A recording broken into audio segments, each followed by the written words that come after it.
waxaa tahay maayarka keliya ee degmooyinka kale bulshada la soo shaaxeeya ma la odhan karaa waa siyaasad qunyaro socod oo doonaysa inaad dadka ku kasbato si aad madaxweynaha dalka aad berita maalin lagu soo bandhigatay inay ku doortaan anigu waxaan nin xadhigiisa haystaa waddadiisu u calaamadsan tahay ummadda wanaag la doonaya maalintay maayarnimadaas iga dhammaatana adigu waxaa tahay maayarka mar walba bulshada sidaa ula shaaxaynaya meel walba gelaya dhallinyarta soo dhoweynaya maayarada dhigaaga ee facaaga aana xafiisyada iyo guryaha isku xiriya kuwa ayaga maxay leedahay wallahi horta wadaan dhaa mitran salaasada dadka qaabilaya in Axmed Moogada waa salaasada laga waayin daarada dawladda hoose dadkuna waa inay open gate albaabko iska furan ay soo galaan insha Allah taala ilaahay gobolka Gabiley reer Soomaaliland waxay ugu inuu yahay gobolka cagaaran reer gaabana cagaarka way sheegtaan nin wax garada table kala saar midka cagaarku sax waxa dhageysa horta ana tagjaamaya saaidu waa su'aal dabina laakiin waxaan idin sheegay qofka xilligan intuu ku kacay iyadoo xilligan la joogo beertiisii tagay xasiidii ku keenay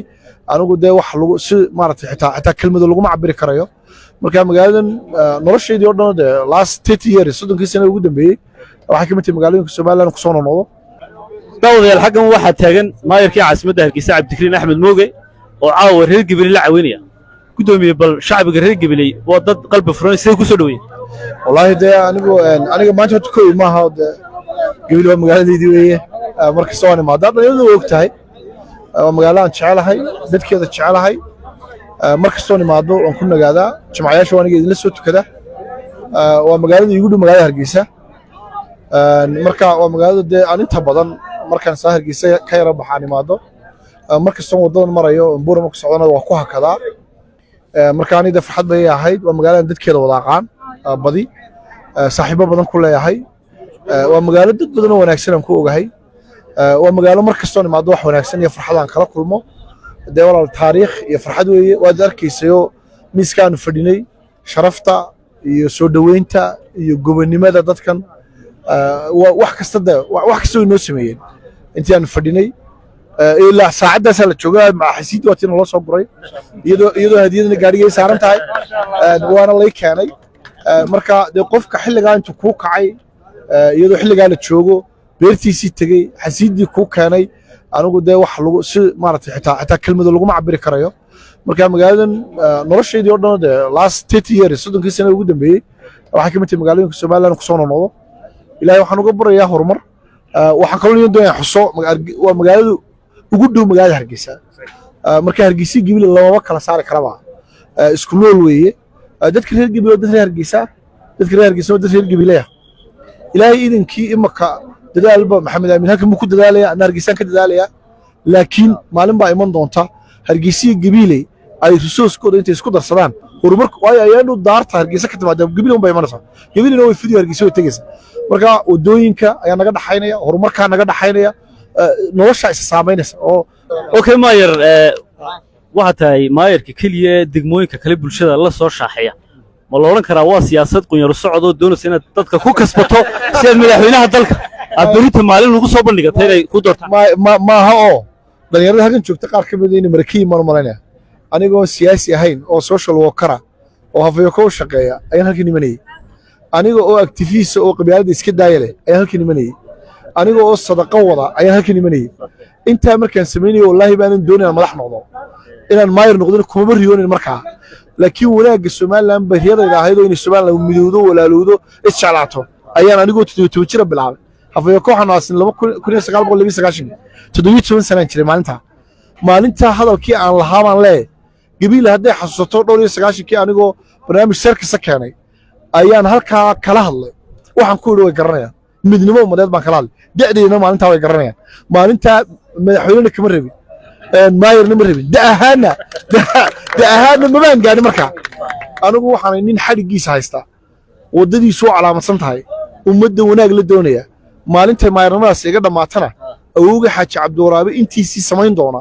oo ummaddan isku hayn doona oo midnimadooda ka shaqayn doona oo dadaal badan ku bixin doona inay ummaddan guuleysato inay ummaddan walaalaahato inaan ummaddan la kala geyn okay maayar adigu waxa tahay maayarka mar walba bulshada sidaa ula shaaxaynaya meel walba gelaya dhalinyarta soo dhaweynaya maayarada dhigaaga ee facaaga aana xafiisyada iyo guryaha isku xiriya kuwa ayaga maxay wallahi horta maayarada anaa gudoomiye waa haddii laga cabado oo laga cawdana anaa de odigoodiya maayaradu dadaal badan bay bixinayaan dadaal aad u badan bay bixinayaan waxaa laga yaabaa inaynaan duruufaha ay ku shaqaynayaan war inaynaan ka hayn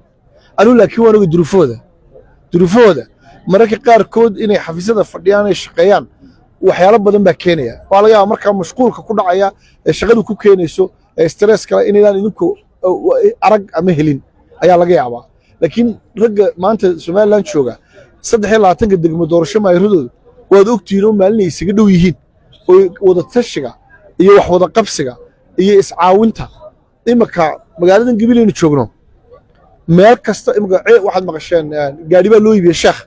Gabil qayb ka hayd adeeg Hargeysa qayb ka hayd magaalo kasta boorco barbara ceergaabo waxaan isu gegeynay imaka mashruuc ayran ka qabanayno ceelaf weyn ilaahay idinkii isagana saasaan u wadaagnay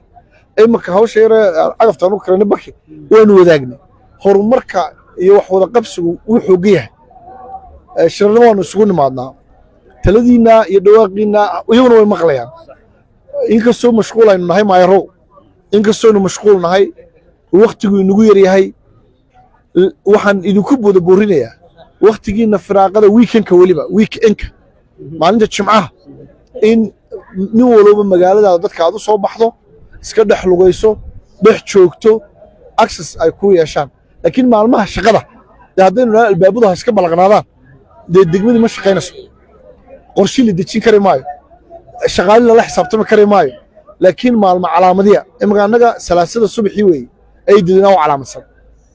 arbacada gelinka dambana dadka u calaamadsan tahay labadaa cishay leedahay laakiin haddana weli reer Hargeysa albaabka dowladda way taageen maalmaha ay taageen maaha maalmihii dadka dadweynaha la qaabilayay maaha shaqadeennuna dadweynuhuna la qaabilo maaha waxaan naga rabtaa in wax qabanno waxaan naga rabtaa iskuulladiina hagaagaan waxbarashadiina hagaagto caafimaadkiinu hagaago wadda in la helo qashinka in la qaado deegaanka in la ilaaliyo magaalada qorsheeda in la ilaaliyo waa shaqo badan shaqadaasina dee saacado badan iyo maalmo u baahanta marka maalmaha shaqadana aynu ixtiraamno oo dadku dhaqanka ha bartaan maayaraduna maalmaha ay calaamadiyaan aanu ilaalino oonu xilkaasi saarno oo haddaan idhaa matalan salaasadan dadka qaabilaya inay axmed moogada waa in salaasada laga waayin daaradda dowladda hoose dadkuna waa inay open gate albaabkoo iska furan ay soo galaan insha allahu tacaala gobolka Gabiley reer Somaliland waxa uu inuu yahay gobolka cagaaran reer ceergaabana cagaarka way sheegtaan nin wax garada table kala saar midka cagaar ku saar waxa dhageysa horta anaa tag jawaabaya saaidigu asoo su'aal dabina laakiin waxaan idin sheegayaa ma waxaynu doonaa Somaliland wada cagaaran mise Somaliland kala cagaaran wada cagaaran ceergaabo way cagaaranta Gabiley way cagaaranta waana si cagaarnaadaan kuwa iyaga aan cagaarnayna xogaa boorka ku badayna waana is cagaarinada insha Allah waa taas